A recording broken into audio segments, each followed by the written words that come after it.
Hello my dear student, lesson planner চ্যানেলে তোমাদেরকে স্বাগত জানাই। আমি তোমাদের সুজয় স্যার। আজকে পড়াবো হচ্ছে আমাদের প্রাকৃতিক ভূগোল।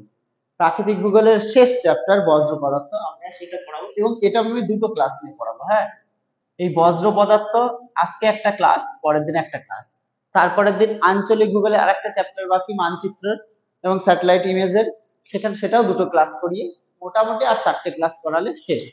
যাই হোক, আজকে আমরা বজ্র পদার্থ বা বজ্র ব্যবস্থাপনা পড়াবো। তোমরা তো জানো বজ্র ব্যবস্থা মানে বজ্র কি।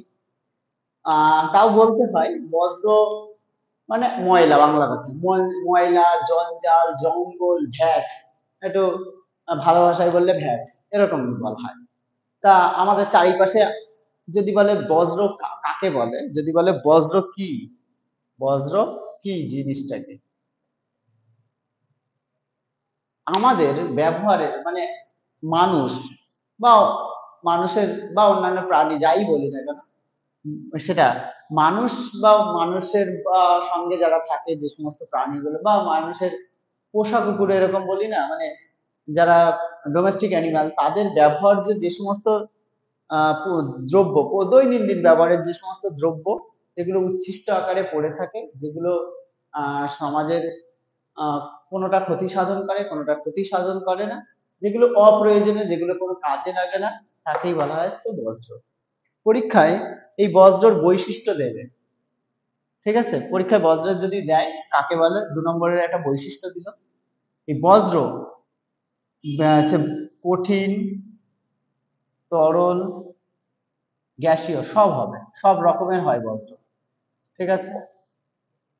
বজ্র গ্রাম থেকে শহরে বেশি, গ্রাম থেকে শহরে বজ্র বেশি, জানো তো, শহরে বেশি। কিছু বজ্র ভেঙে যায়, কিছু বজ্র ভাঙে না। মানে ভাঙে কিসের মাধ্যমে? জীবাণুদের দ্বারা ভেঙে যায় কিছু বজ্র, ঠিক আছে? বজ্র আজকে যেটা আছে সেটা পরে সম্পদও হতে পারে, পরে বজ্র সম্পদ হতে পারে, সম্পদ হতে পারে। কিরকম ভাবে বজ্র সম্পদ হয় দেখো,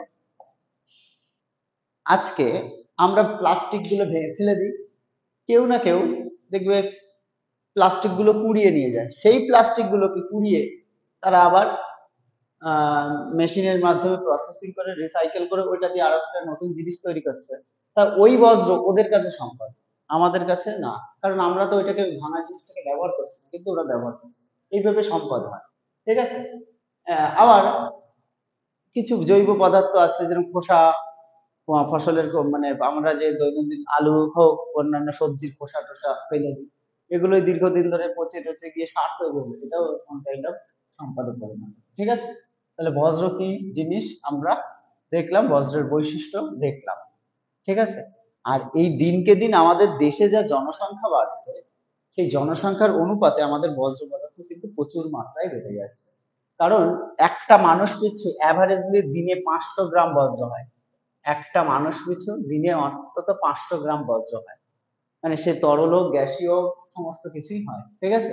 এই বজ্র, তার মধ্যে গ্রামে বজ্র হয় কতটা জানো তো, পার প্রায় 300 গ্রাম, আর শহরে হয় 500 গ্রাম। মানে এটা অ্যাভারেজলি গ্রাম আর শহরের মধ্যে, ঠিক আছে? আমি 500 গ্রাম বললাম বজ্র। বজ্র কোথায় ফেলি আমরা? ডাস্টবিনে, এরকম ডাস্টবিন আছে। যদি কেউ ডাস্টবিন দেখো, যদি ডাস্টবিনের একটা ডাস্টবিনের রিপোর্ট যদি দেখো, মানে এটা বলতে হয় না, তার মধ্যে 23% সবজির খোসা, মানে শাকসবজি, শাকসবজির খোসা 23%। 30% ময়লা, ধুলো, এগুলো আমরা ফেলি। 30% কাগজ, কিছু ধাতু, আমাদের ভাঙাচোরা পদার্থ গুলো আছে, লোহা টোহা, এগুলো বিশেষ করে ধাতু আছে ভাঙাচোরা, সেগুলো প্রায় 9%, ঠিক আছে? এই নিয়ে আমাদের হলো হচ্ছে 23, 20, 30, 9%। আর বাকি যা আছে 8%, 7% মতো, 8%, 100%-এর মধ্যে, এগুলো অন্যান্য পদার্থের মধ্যে চলে। একটা ডাস্টবিনকে লক্ষ্য করলে, ডাস্টবিনের হিসাব নিলে এইটাই পাওয়া যায়, ঠিক আছে? তাহলে আমরা বজ্র ব্যবস্থাপনায় গ্রাম থেকে শহরে কতটা হয় কি বৃত্তান্ত। পৃথিবীতে ভারতের সবচেয়ে বেশি মনে হয় দিল্লি শহরেই বজ্র জমে, বড় শহরগুলোতে জমে না। এমনও আছে, আবার অনেক জায়গা আছে বজ্রকে এত সুন্দর ম্যানেজমেন্ট করা, কারণ বজ্র তো ক্ষতি করে আমাদের, ক্ষতি করে। বজ্রকে কি করে কমানোর চেষ্টা হবে, বজ্রের মাধ্যমে অনেক কিছু করার, সেগুলোই তো এই চ্যাপ্টারে পড়ানো। আর সেগুলো নিয়েই সচেতনতা দেওয়ার জন্যই ভূগোলে এই চ্যাপ্টার গুলো দেওয়া হয় কিন্তু। কারণ এটা একটা বড় সমস্যা। যেরকম সিকিম রাজ্য, তারা বাইরে থেকে আসা পর্যটক বা বলবো কেন, বা ভেতরে যে কোনো পর্যটক হোক, যে কোনো গাড়ি হোক, সেই গাড়িতে একটা করে ডাস্টবিনে রাখতে বলেছে, যাতে যা ময়লা হবে তাই ওখানে ফেলতে হবে, যাতে রাস্তাঘাট এ ও নোংরা করা যাবে না। বজ্র যথেষ্ট ব্যবহার করা, বজ্রের মাধ্যমে যেগুলো পলিউটেড সেখানে এক জায়গায়, যেগুলো মানে এগুলো যাতে পরিবেশ সুরক্ষা থাকে, মানুষের রোগ ব্যাধি না হয়, ইত্যাদি ইত্যাদি, সেই জন্য করার জন্য। আর আমাদের বাঙালি যেখানেই খাবে সেখানেই সেই প্লাস্টিকটা হোক আর অন্য কিছু ফেলে দেবে, যাই হোক, সেটা বলার বিষয় না, সেটা বজ্র ব্যবস্থাপনা পড়াতে পড়াতেই বলে দেবো। এগুলো মুছে দিলাম। এবার আমরা পড়বো হচ্ছে বজ্রের শ্রেণীবিন্যাস।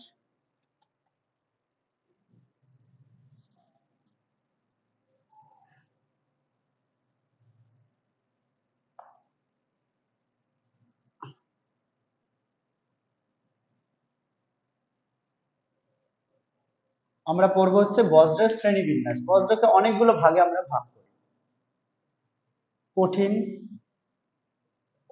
তরল, গ্যাসীয়। ঠিক আছে। কঠিন বজ্র পদার্থ কোনগুলো? যেগুলো প্রত্যক্ষ বা পরোক্ষভাবে মানুষের ব্যবহারের ফলে যে বজ্র পদার্থ সৃষ্টি হয়, যেগুলো সলিড ম্যাটেরিয়াল, কঠিন। যেরকম কথার কথা বলতে, খেলতে খেলতে আমাদের একটা ব্যাট ভেঙে গেল, আমাদের আহ কয়লা খনি থেকে কয়লা নিয়ে আসার সময় কিছু কয়লা ধুলোর মতো করে, মানে গুঁড়ো কয়লা উড়ে গেল, এগুলো কঠিন বজ্র বলতে পারি। বা আমাদের দৈনন্দিন ব্যবহারের সমস্ত জিনিস, ম্যাক্সিমাম যে জিনিসগুলো, শাকসবজির খোসা হোক বা ভাঙা কাঁচ হোক, সমস্ত কিছুই কঠিন বজ্রের মধ্যে পড়ে। তরল বজ্র মানে কি? আমাদের প্রত্যক্ষ প্রত্যহ দিনে ব্যবহারের জন্য তরল বজ্রকণা আছে, কিন্তু বাথরুমের জল, স্নান করি, স্নান করার পরে জলটা ফেলে যায়, এগুলো তরল বজ্র। আর তবে তরল বজ্র এই বাথরুমের ব্যবহারের জল টল খুব একটা ক্ষতি করে না, হ্যাঁ, যেগুলো এমনি নর্মাল সাবান যখন ইউজ বা শ্যাম্পু ইউজ করলে ক্ষতি হয়, সেগুলো মানে সেগুলো গেলে হচ্ছে খুব ক্ষতি করে, তবে জল মানে যে পিওর জল অত সেটা ক্ষতি হয় না। ঠিক আছে। এবার হচ্ছে এছাড়াও বিভিন্ন কলকারখানা থেকে যে ধোঁয়ানি জল, সেগুলো হচ্ছে তরল বজ্র। বিশেষ করে দেখবে বিশ্বকর্মা পুজোর আগের দিন সব কারখানা কলকারখানা ধুয়ে নেয়, সেগুলোর ফলে যে হয় সেটা তরল বজ্র সবচেয়ে বেশি। ঠিক আছে। গ্যাসীয় বজ্র কোনগুলো? যে গ্যাসীয় বজ্র মানে হচ্ছে কলকারখানার ধোঁয়া হোক, গাড়ির ধোঁয়া হোক, বাড়ির রান্নার ফলে বা আঁচ ধরানো হোক, কাঠ ধরানোর ফলে যে ধোঁয়া হয়, সেগুলোই হচ্ছে গ্যাসীয় বজ্র। তাহলে আমাদের বজ্র হচ্ছে কঠিন, তরল, গ্যাসীয়। আর এক রকম বজ্র আছে, বিষাক্ত, অবিষাক্ত। এইটা প্রচুরবার পরীক্ষায় দেয় এবং এর উদাহরণটা তোমরা ভালো করে পড়ে নেবে।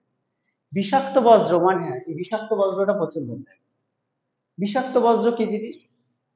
যে সমস্ত বজ্র পদার্থ সরাসরি, প্রত্যক্ষ বা সরাসরি হতে পারে না, প্রত্যক্ষ বা পরোক্ষভাবে মানুষ এবং অন্যান্য প্রাণীদের ক্ষতি সাধন করে, এমনকি মেরেও দেয়, তাকে বিষাক্ত বজ্র বলে। আর অবিষাক্ত বজ্র, যেগুলো মানুষ এবং অন্যান্য প্রাণীদের কোনো ক্ষতি সাধন করে না, সেটা অবিষাক্ত বজ্র।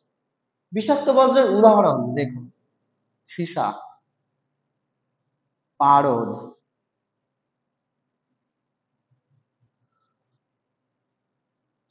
ক্যাডমিয়াম,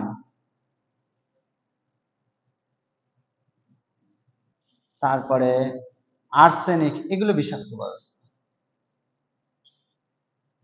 সীসার অতিরিক্ত সীসা যদি শরীরে ঢুকে যায়, তাহলে ডিসলেক্সিয়া রোগ হয়, জানো। পারদ যদি অতিরিক্ত শরীরে চলে যায়, জানো, জাপানে মিনামাটা সাগরে মিনামাটা রোগ হয়, পারদ চলে যায় মিনামাটা। ক্যাডমিয়াম, ক্যাডমিয়ামের জন্য ইতাই ইতাই বা আউচ আউচ রোগ হয়, এটা প্রচুরবার দেয়। কোন কোন রোগ? আর্সেনিকের জন্য ব্ল্যাকফুট ডিজিজ। ঠিক আছে। এরকম রোগ ব্যাধি হয় কিন্তু এই যে আমাদের বজ্র ব্যবস্থা, বিষাক্ত এবং অবিষাক্ত। আরো দু রকমের বজ্র পদার্থ আছে, মানে ভাগ বজ্র পদার্থ। একটা হচ্ছে জৈব ভঙ্গুর, একটা হচ্ছে জৈব অভঙ্গুর।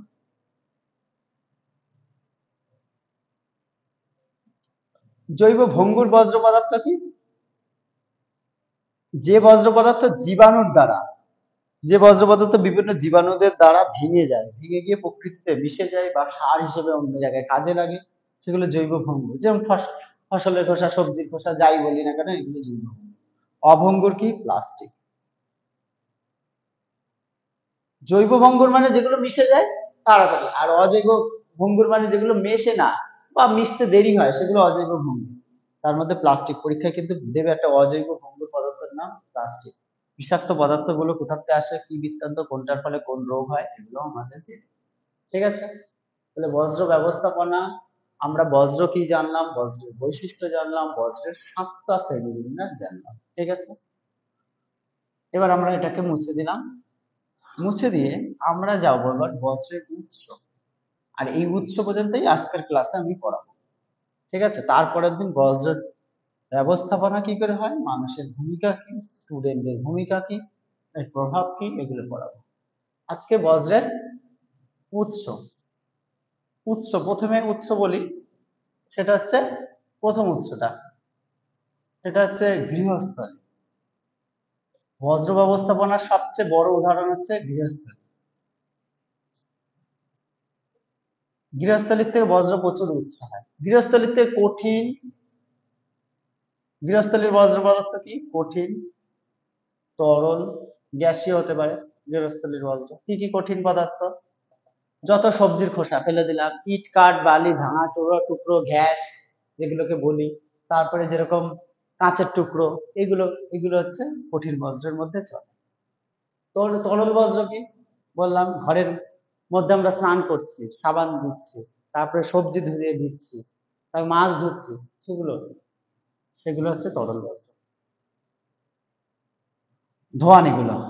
গ্যাসীয় বজ্র কোনগুলো? রান্না করছি, অনেক গ্রামের লোক কাঠে রান্না করে, ধোঁয়া ওঠে। আঁচ, কয়লাতে রান্না করে ধোঁয়া ওঠে। ইভেন আমাদের যে গ্যাসে রান্না করে তার ফলেও তো জল বাষ্পীভূত হয়ে বা রান্না করলে ধোঁয়াগুলো ওঠে, সেগুলো হচ্ছে গ্যাসীয় বজ্র।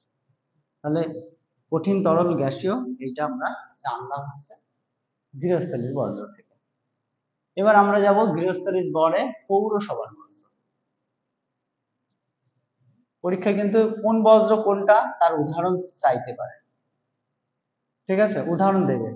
পৌরসভার বজ্র, প্রথম পৌরসভা কোথাতে ময়লা নেয়, ময়লা সংগ্রহ করে সবচেয়ে গৃহস্থলীর থেকে। পৌরসভার বজ্রের একটা উদাহরণ হচ্ছে ঘরের বিভিন্ন গৃহস্থলীর থেকে বজ্র নেওয়া। ঠিক আছে? 2 নম্বর পৌরসভার মার্কেট, বাজার, বাজার বা মার্কেট থেকে। বাজার বা মার্কেট, ধরো আজকে সবজি বাজার হোক, মাছ বাজার হোক, যে কোনো বাজার হোক, সেই বাজারে যা উচ্ছিষ্ট পদার্থ পড়ে থাকে সেগুলো পৌরসভা নিয়ে তার পৌরসভার ডাম্পিং স্টেশনে ফেলে দেয়। এটা হচ্ছে পৌরসভার বর্জ্য। সেগুলো সবজির খোসা হতে পারে, মাছের ইয়ে হতে পারে, ভাঙা টুকরা টুকরো হতে পারে, দোকানঘর ভাঙা কিছু হতে পারে, সেগুলো হতেই পারে। 3 নম্বর হচ্ছে হোটেল, রেস্তোরাঁ বজ্র হতে পারে। হোটেল রেস্তোরাঁর বজ্র কি কি? হোটেলে মানুষজন থাকে, তারা খায় দায় ঘুমোয় ফেরে, তাদের ব্যবহার যে সমস্ত জিনিসপত্র ড্রেনে মানে বজ্র জমে। রেস্তোরাঁও তাই সেম জিনিস, শুধু খাওয়া দাওয়ার জন্য যা ব্যবহার হয় তার উচ্ছিষ্ট অংশগুলো পৌরসভা সংগ্রহ করে, মানে পৌরসভার জনস্বাস্থ্য আধিকারিকরা, কর্মচারীরা সংগ্রহ করে। আর একটা হচ্ছে ড্রেন বা নর্দমা, নর্দমার বজ্র। নর্দমার মাধ্যমে গৃহস্থলী হোক অন্যান্য জায়গার হোক, তাদের লিকুইড জিনিসগুলো, দ্রব্যগুলো যায়, সেগুলোই আহ নদীর মাধ্যমে বা নদীতে খালে বিলে চলে যায়, কিন্তু ওই ড্রেনের মধ্যেই যে উচ্ছিষ্ট অংশ কিছু পড়ে থাকে, পরবর্তীকালে সেগুলোকে আহ কিছুদিন পর পর তুলে সেগুলোকে সেই পাশে জমিয়ে সেগুলোকে শুকনো করে আবার গাড়িতে করে নিয়ে যাওয়া হয়। এগুলো নর্দমা। নর্দমার মধ্যে বোতল থেকে শুরু করে প্লাস্টিক, অন্যান্য দ্রব্যগুলো কিন্তু প্রচুর জমা হয়, এগুলো নর্দমা। পৌরসভায় এই ধরনের বজ্র কিন্তু প্রচুর আছে। এছাড়াও আছে এই যে মার্কেটের মধ্যে যদি খাটাল টাটাল এগুলো হয়, অন্যান্য জায়গায় বিভিন্ন পশু পাখির খামার হয়, সেখানেও পৌরসভার কিছু বজ্র আছে। শ্মশান টশান এগুলো অন্যান্যর মধ্যে এগুলো পড়ে। ঠিক আছে? অন্যান্যর মধ্যে এগুলো পড়ে। তাহলে পৌরসভার বজ্র গেল। আহ বা পঞ্চায়েতের ক্ষেত্রেও একই বলবো, এটা পৌরসভা বা পঞ্চায়েত বলতেই পারি, কারণ পঞ্চায়েতেও এখন এগুলো হচ্ছে, মানে তারাও সংগ্রহ করে তারাও সমস্ত কিছু করছে। ঠিক আছে? এরপরে আসি আমরা শিল্পের বজ্র।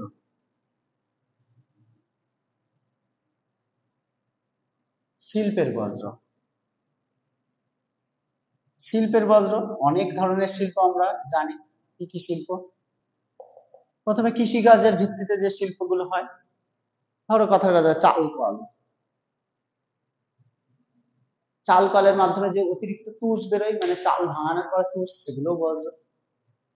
অনেকে সেই বজ্র নিয়ে গিয়ে আগুন ধরিয়ে রান্না বান্না করে, সেটা আলাদা ব্যাপার, সেটা তার কাছে তখন সম্পদ হয় না। এগুলো। তারপরে সুগার কেন ইন্ডাস্ট্রি, মানে চিনি কলের থেকে যে আখের যে ছিবড়া, এই এই বজ্র পদার্থ হিসেবে কাজে লাগে, সেটা পরবর্তীকালে কাগজ বা অন্যান্য শিল্পের কাঁচামাল হিসেবে অনেক সময় ব্যবহার হয়। তারপরে কাগজ শিল্পের থেকে ব্লিচিং পাউডার, কস্টিক সোডা যেগুলো বেরিয়ে আসে সেগুলো। লৌহ ইস্পাত শিল্প, লৌহ ইস্পাত শিল্প লোহাকে গলানোর জন্য, জল ঠান্ডা করার জন্য অনেক গরম জল, ব্লাস্ট ফার্নেসের জন্য যে গরম জলগুলো লাগে বা রাসায়নিক পদার্থ। তারপরে বিভিন্ন বস্ত্র কারখানা সহ সমস্ত কিছু উপাদান, তাদের থেকে যে সমস্ত রাসায়নিক পদার্থগুলো বেরিয়ে আসে, সেগুলোও কিন্তু শিল্পের বজ্র পদার্থের মধ্যে পড়ে। ঠিক আছে, তাহলে শিল্পের বজ্র আমরা বললাম। এবার আমরা আসবো আর একটা বজ্র, সেটার নাম হচ্ছে তেজস্ক্রিয় বজ্র। তেজস্ক্রিয় বজ্র কোনগুলো? ইউরেনিয়াম তোলা হয়, যেরকম আমাদের ঝাড়খণ্ডের যদুগড়া ইউরেনিয়াম, ইউরেনিয়াম রিয়াক্টর, পারমাণবিক বিদ্যুৎ কেন্দ্র, তারপরে যেখানে পারমাণবিক গবেষণা করা হয় বা বোমা তৈরি হয়, সেই সব জায়গা থেকে একটুখানি ইউরেনিয়াম বাইরে যদি চলে আসে, তা চারিদিক ছড়িয়ে পড়লে মানব শরীর কেন সমস্ত শরীরের জন্য প্রচুর পরিমাণে খারাপ হতে পারে। এমনকি ক্যান্সার পর্যন্ত হতে পারে, ত্বকের সমস্যা হতে পারে, চোখ নষ্ট হয়ে যেতে পারে। এই তেজস্ক্রিয় পদার্থ কিন্তু খুব খারাপ। পরীক্ষায় তেজস্ক্রিয় পদার্থ, বজ্র পদার্থের কিছু উদাহরণ চাইতে পারে, বা কোথায় হয় সেগুলো আমি বলে দিলাম, সেগুলো একটু করে দেবো। এগুলো সব বেশিরভাগ সব উদাহরণের সমস্যায় দেবে, বৈশিষ্ট্য 2 নম্বরের দেবে এগুলো। এবার আসি এগ্রিকালচার, মানে কৃষি বজ্র। কৃষিকাজের মাধ্যমে যে বজ্র হয় সেটাই কৃষি বজ্র। কৃষিকাজ মানে ধরো কত ধান কাটলাম, ধানের গোড়া জমে গেল, ধান তোলার পরে যে বিচেলি সেটা জমে গেল। হ্যাঁ, তারপরে পাট কাটলাম, পাট কাটার পরে পাতা টাতা পড়ে গেল, আঁশগুলো তোলার পরে যেগুলো পড়ে থাকে অবশিষ্টাংশ, পাট কাটি। তারপরে কাটার পরে যে গোজা পড়ে থাকে সেগুলো, বা বিভিন্ন রাসায়নিক সার দেওয়া হয়, সেই সারের ফলে সারগুলো জলে মিশে যে তরল দূষণ হয়, মানে জলে নদী নালার জল দূষণ হয়, ইউট্রিফিকেশন হয়, সেগুলো। তবে ওই কৃষি বর্জ্য যেগুলো বললাম, ধানের উচ্ছিষ্ট অংশ, পাটের উচ্ছিষ্ট অংশ, গোজা, তিলের গোজা, গোজা মানে উচ্ছিষ্ট অংশ, সেগুলো তুলে অনেক সময় ওখানে জমিয়ে কোনো জায়গায় আস্তে আস্তে পচে সার তৈরি হতে পারে। যেরকম উম সর্ষে ভাঙানোর পরে যে শস্যের খোলা, ওটা সার হিসেবে ব্যবহার করা হয়। এরকম ভাবে কিন্তু হয়, কৃষিজ বজ্র আছে। ঠিক আছে, তাহলে বজ্র, কৃষিজ বজ্র, শিল্প বজ্র, এগুলো পৌরসভার বজ্র, এগুলো আমরা কিন্তু পড়ালাম। আর একটা বজ্র আছে, সেটা আর একটা খুব সংক্রামক বজ্র, চিকিৎসা বজ্র। চিকিৎসা বজ্র বা সংক্রামক। চিকিৎসা বজ্র কোথা থেকে হয়? বিভিন্ন প্যাথোলজিক্যাল ল্যাব, হাসপাতাল, নার্সিং হোম, এই সমস্ত বা চিকিৎসালয়গুলোর জায়গা থেকে বা ক্লিনিক গুলো থেকে ওষুধের খাম, কোনো অপারেশন করার পরে, থিয়েটারে অপারেশন করার পরে যে অপ্রয়োজনীয় জিনিসগুলো, সিরিঞ্জ, ব্যান্ডেজ, এইগুলো যেগুলো হয়, এগুলো কিন্তু খুব সংক্রামিত হয়, এখানে থাকলো, সেটার থেকে জীবাণু ছড়িয়ে অন্য জায়গায় চলে গেল। ব্যবহার্য ডাক্তারদের ব্যবহৃত মাস্ক, তারপরে ব্যবহার্য, তারপরে হাসপাতালে মানুষকে খেতে দেওয়া হয় সেই সমস্ত পদার্থগুলো, মানে খাওয়ার ফলে যে উচ্ছিষ্ট অংশ, এগুলো সব চিকিৎসা বজ্রের মধ্যে পড়ে। আর এগুলো কিন্তু সংক্রামক। তাও ওষুধ মাখা, মানে ওষুধ হোক বা কেটে যাওয়ার ফলে যে ব্যান্ডেজ গুলো, সেগুলো ফেলে দিলে সেখান থেকে আরেকজনের দেহে জীবাণু চলে গেল, এগুলো সংক্রামক বজ্রের মধ্যে পড়ে। তাহলে আমরা আজকে বজ্র ব্যবস্থাপনা পড়লাম, বজ্রের কাকে বলে পড়লাম, বজ্র শ্রেণীবিন্যাস, উৎস পড়লাম। পরের দিন আমরা কিন্তু অন্যান্য গুলো পড়বো। ঠিক আছে, যাই হোক আজকের মতো আমরা এখানে রাখছি। পরের দিন আবার আমরা বজ্র পদার্থ পড়াবো, তারপরের দিন ম্যাথ 2 দিন পড়াবো, শেষ করে দেবো। ঠিক আছে, থ্যাংক ইউ। 14-15 মিনিট হয়েছে।